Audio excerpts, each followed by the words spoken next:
Yeah, let's cover review for exam one. This is the second part. This one's substantially shorter than the first one. As you're going through it, remember you should have already completed this first before coming here to watch this. Make any notes that you have about questions and things that you got wrong so that we can talk about them before the exam. Okay, so if you want to show up to class even right before the exam, I'm fine with that and we can go over it. All right. Given the function f of x is equal to 24 times 0.72 to the x, all right, that means that given f of -3, this just means we substitute x is -3. So everywhere there's an x, we're going to plug in -3. So we've got our x's and our exponent. I'm going to put a parenthesis around that because my issue with with exponents is I always forget to put parentheses and then I get the darn thing wrong and I'm so mad at myself. So let me show you how to enter this in your calculator. Remember, I've told you I'm going to use the word caret to represent this little symbol on your calculator. If you don't have this symbol, you might have an X to the box. If you have a TI-30XA, you might have an X to the Y if you're using your phone, or you might have a Y to the X. If you do not find your exponent key on your calculator, please make sure that you just look up the model number and say, where is the exponent key for TI, whatever you have. The TIX X2S uses this one, as does all of the TIs for graphing calculators. If you have to borrow one from the library or the dean's office, please make sure you get with me to ask where the exponent key is on the calculator before you start your exam. Okay, I don't want you to be struggling through that. So when you put this in your calculator, it's going to be 24, and you're going to hit parenthesis 0.72, close parenthesis. I'm going to say the word caret. You're going to use whichever format you use, and then put parentheses around that -3, and then equal or enter. All right. If you have a TI-30XA, then you're going to have to put a multiplication symbol in between here. Everyone else should be fine.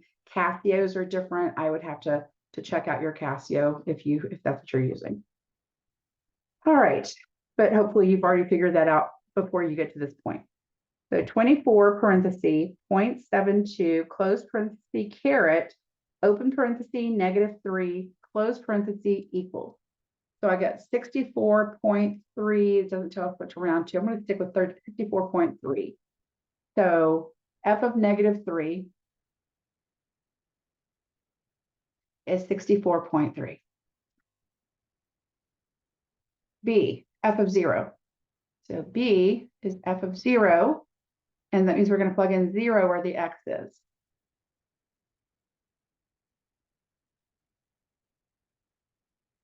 So in the calculator, I'm going to go 24, parentheses 0.72, close parenthesis caret, parentheses 0, parentheses, and then equals. Just get in the habit of putting parentheses around your exponents. You're going to need that for module 3. 24 parentheses 0.72 close caret open 0 close enter, and it's 24. The reason it's 24 is because anything to the 0 power is 1. So I didn't expect you to necessarily know that. So that's why I had you enter the information. So this ended up being 24 times 1, which is 24. So for B, f of 0 is 24. C is f of 2. So that's our last one. C, f of 2 is 24, parentheses 0.72, caret 2, make sure you have a parentheses. Oh, I'm just throwing that in there. I'm so sorry. 2, now I have to enter it, 24, parentheses 0.72, close caret 2 equals. There we go. Getting a little ahead of myself there. 24 parentheses 0.72, close caret parentheses 2, close equals 12.44. Cool. For the function, all right, same thing here. We've got function f of x is 170 times 0.8 times x. So we're identifying the initial value, whether it's growth or decay, not worrying about the factor, And then I want to know what the growth or decay rate is as a percent. I will ask you these exact questions. You're going to have something just like this on your exam. So I gave you one of each kind so you know how to handle both. All right, so for f of x equals 170 times 0.8 to the x. What you need to understand here is this is based off of a 1 plus or minus r to the x, where a is my initial value, r is my rate in decimal form, and then x is my years, but you don't need to know that right now. So 170 is my initial value. Question is A, initial value is 170. B is this growth or decay. Because the number inside the parentheses is less than 1, this is decay. B is decay. And then D, we'll just go to that one, is identify the growth or decay rate. Because it is decay, we have to handle this a certain way. Growth is handled differently. We have to know that this is 1 minus R. All right. So that's 1 minus what? 0.8. So 0.8. So I'm going to go 1 minus 0.8 and I get 0.2. Okay. That's decimal. I need the percent version. So I have to take that 0.2 and multiply it times 100 to get a percent. So it's decaying at 20%. Okay. The next one, h of t is equal to 110 times 1.3 to the t. Same thing. The initial value is A.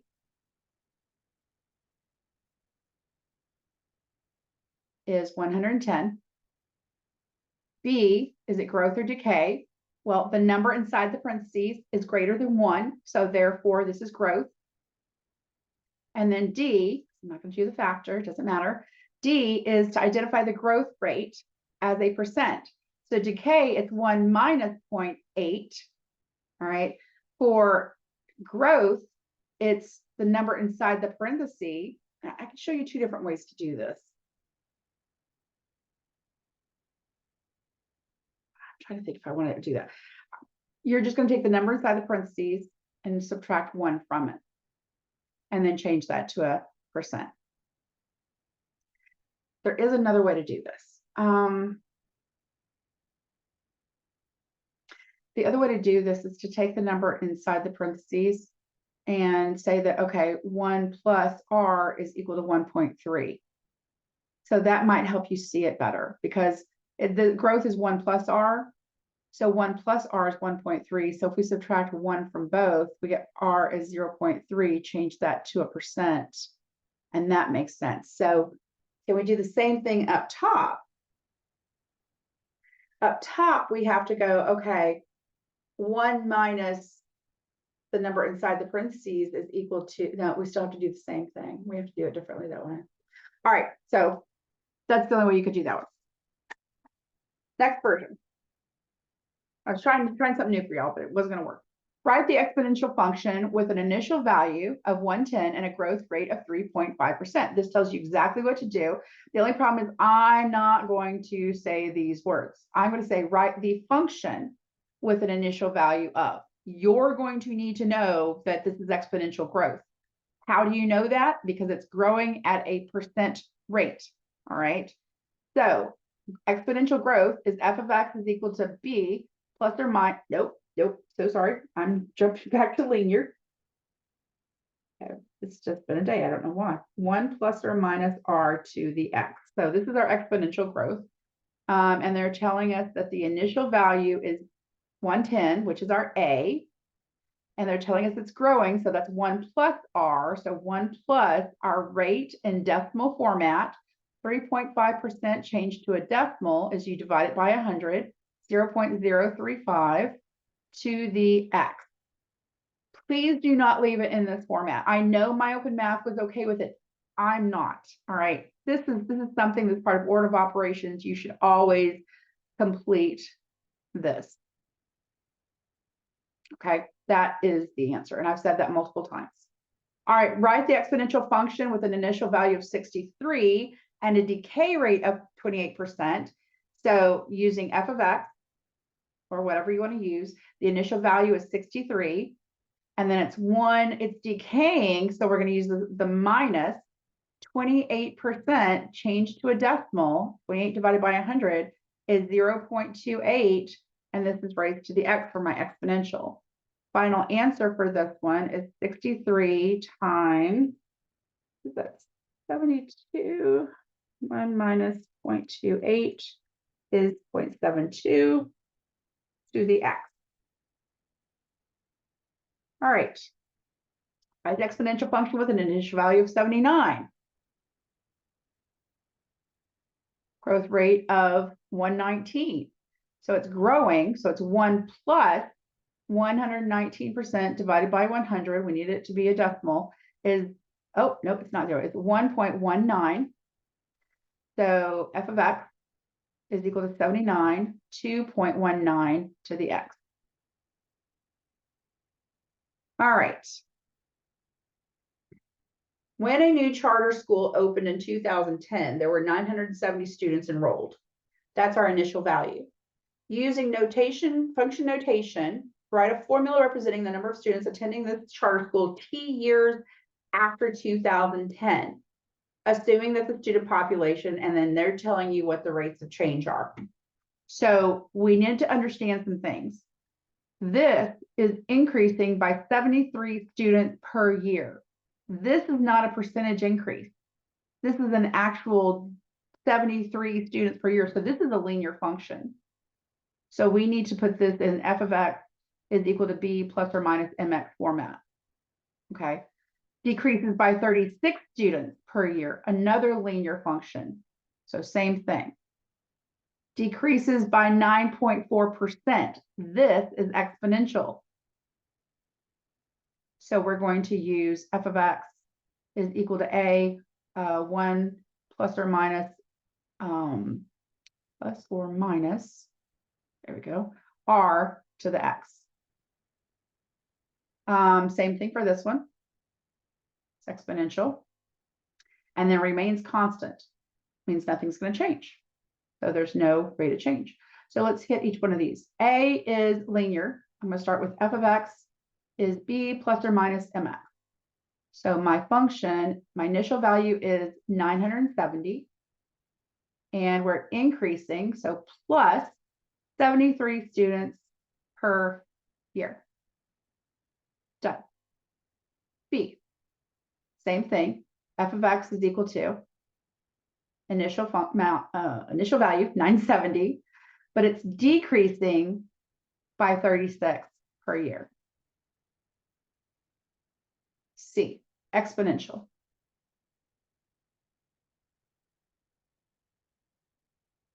All right, and f of x, initial value is 970. All right, this one is decreasing, so decreasing by 9.4%, changed to a decimal. If I need to go 1 minus 0.094 is 0.906.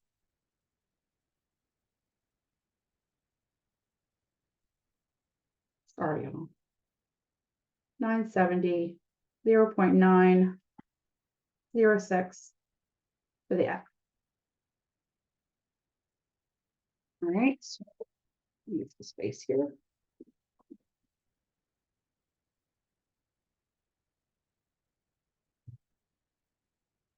And D is exponential as well. And that's f of x is equal to 970. 1, and it is increasing. Oh, you can't see that.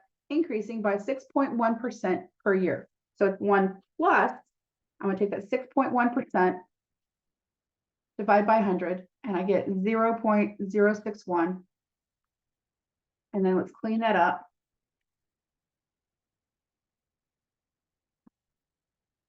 Do not round that decimal inside there. All right, and then the last one is that it remains constant or does not change. So if the function has an initial value of 970, it maintains that function at 970. That means the same number of students forever and ever, amen. Okay. All right.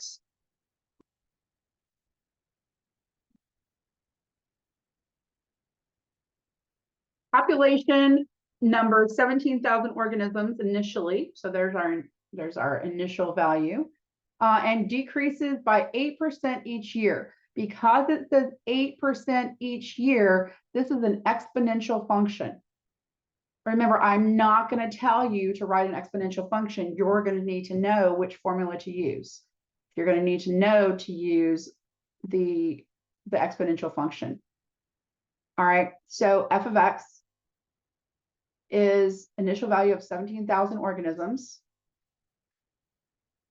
And it decreases, so minus 8%, change to a decimal, 0.08 each year.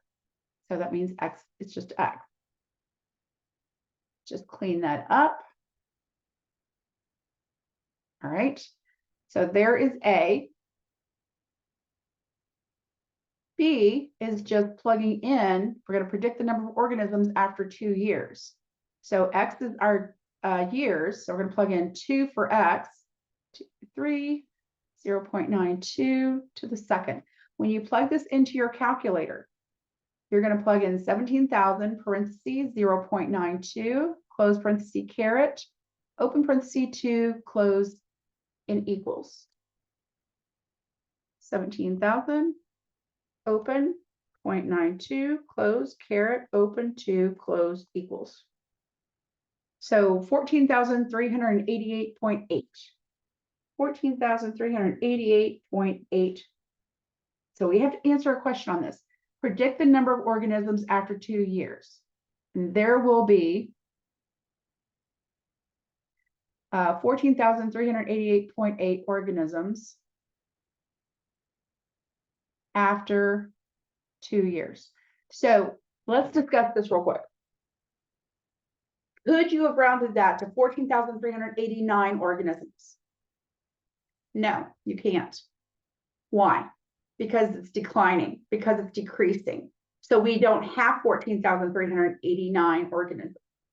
We do have 14,388 organisms. And if you were to answer that, I would count that correct. Or the 0.8. I will not count 14,389 correctly.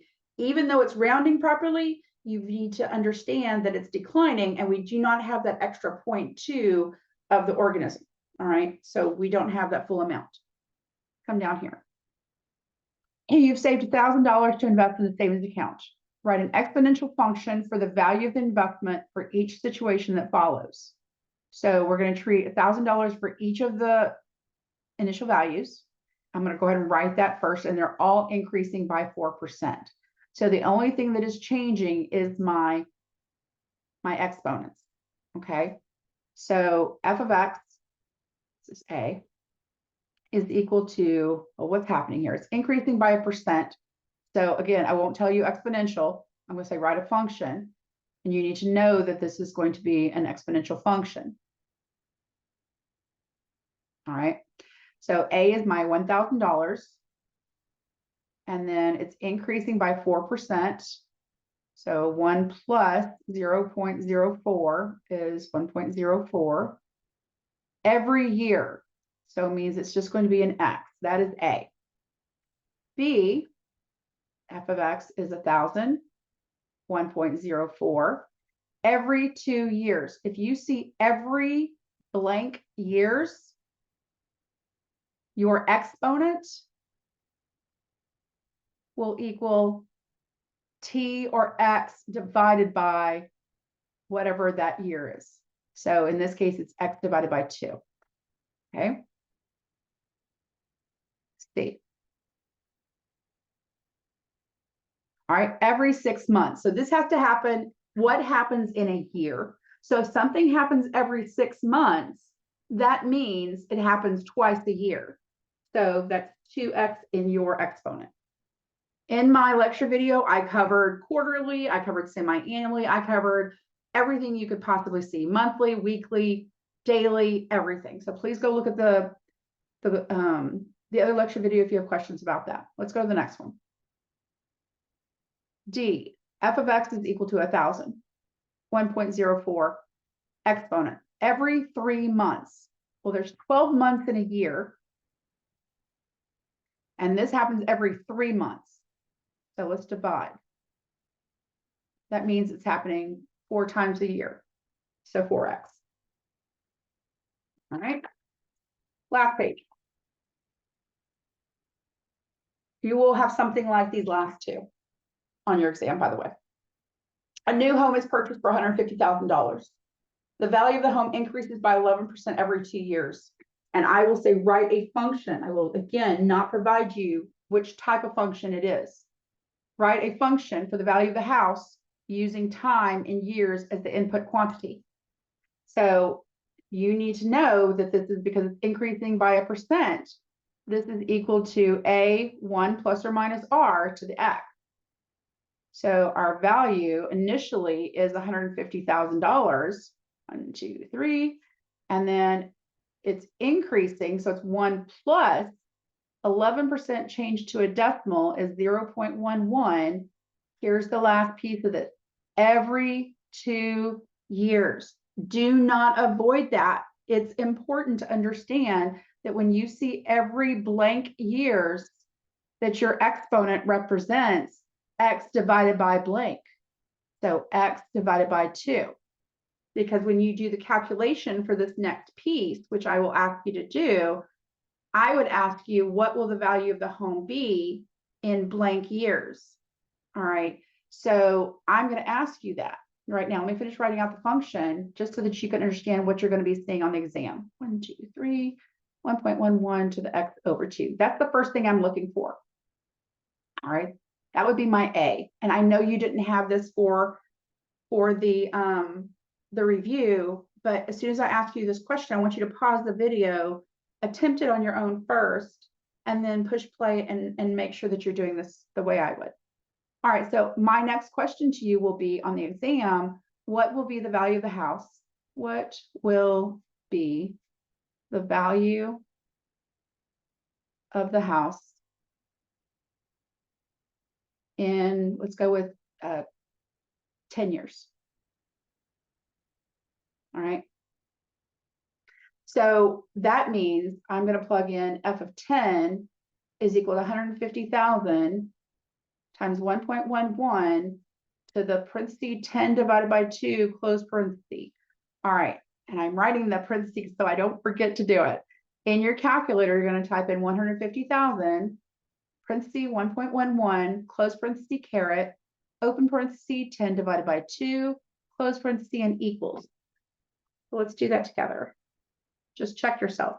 150,000 parentheses 1.11 close caret open 10 divided by 2 close and equals. I got 252,758.72 because you'd always have to round to the hundredths place since American money goes to the penny. All right. Here's something you can do to check yourself, because if this number is less than this number, that means you did decay and it would be wrong. Okay. So the last piece would be the value would be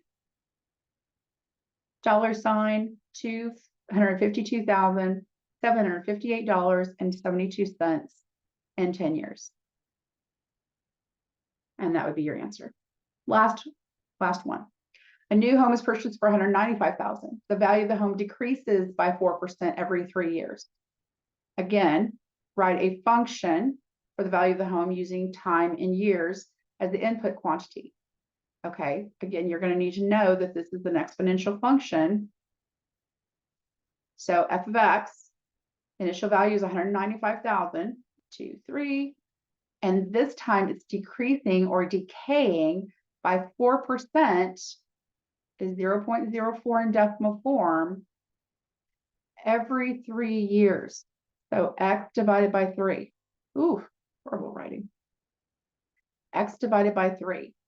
So F of X, I'm just going to clean this up, is 195,000, 0.96, 0.996, 1 minus 0.04, 0.96, yep, to the X divided by 3. There is my exponential function. And then again, I'm going to ask you to give me a value. So I'll say, what will be the value of the house in 10 years? Let's just go with that. What will be the value of the home in 10 years? So let's just make sure you can do that. Pause the video and make sure you can do that. F of 10 is 195,000 times 0.96 to the 10 divided by 3, close. All right. So in your calculator, you're going to put in 195,000, parentheses, 0.96, close parenthesis, caret, open, 10 divided by 3, close, and equals. Here's my thing. I know in the last one we did, you could have gone 10 divided by 2 and just used 5. I'm fine with that. I'm not fine with that down here because 10 divided by 3 is not a clean, perfect integer like that, or even a clean decimal. It goes on and on forever. So you have to use it in this format when you're plugging it into your calculator, because if you round, it's going to be wrong, period. You've got to put it in like this. Or if you're doing your order of operations, you can go 0.96 caret. If you know order of operations, you should already know it, but make sure you put parentheses around your exponents, please. Only for your benefit, y'all. All right, so I'm going to go in 195,000, 1, 2, 3, open parentheses, 0.96, close, caret, open, 10 divided by 3, close, and equals. So the value of the house is 170,191. I'm going to write this down. 170, 191. And I'm going to write down 3 digits, 835. Reason I'm doing that is because I need to round to where the 3 value is. That's my rounding digit. My test digit is the 5. Because my test digit is 5, I have to add 1 to my rounding digit. So my answer is the value in 10 years will be $, don't forget your units, $170,191.84. Okay. Got any questions on that? Please make sure you let me know. We've covered pretty much everything that's going to be on your exam. See y'all in class.